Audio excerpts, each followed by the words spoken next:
നയനക്കിട്ട് 2 കൊടുക്കാനായിട്ട് തക്കം പാർത്തിരുന്ന നമ്മുടെ ദേവയാനിയുടെ കയ്യിൽ നല്ലൊരു ഒന്നാം തരം വടി തന്നെയാണ് കിട്ടിയിരിക്കുന്നത്.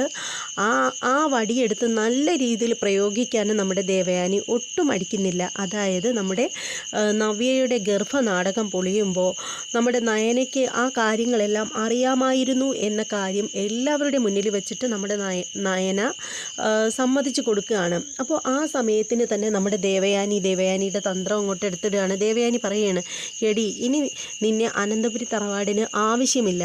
എൻ്റെ മകൻ്റെ ഭാര്യയായിട്ട് നിനക്ക് ഇവിടെ സ്ഥാനമില്ല. അതുമാത്രമല്ല, നീ ഇനി മുതൽ എൻ്റെ മരുമകളല്ല. നിന്നെ ഇനി എൻ്റെ മരുമകളായിട്ട് കാണാൻ എനിക്ക് ഒട്ടും കഴിയില്ല, ഒരിക്കലും കഴിയില്ല. അതുകൊണ്ട് എത്രയും പെട്ടെന്ന് നീ നിൻ്റെ അമ്മയും വിളിച്ചുകൊണ്ട് ഇവിടെ നിന്ന് ഇറങ്ങിപ്പോടി എന്നിങ്ങനെ അലറുകയാണ് നമ്മുടെ ദേവയാനി. ശരിക്കും പറയുകയാണെങ്കിൽ ദേവയാനി ഒരുപാട് ആഗ്രഹിച്ചതാണ് നമ്മുടെ നയനെ അവിടെ നടിച്ചിറക്കണമെന്ന്. ഇന്ന് അത് സാധിച്ചിരിക്കുകയാണ് നമ്മുടെ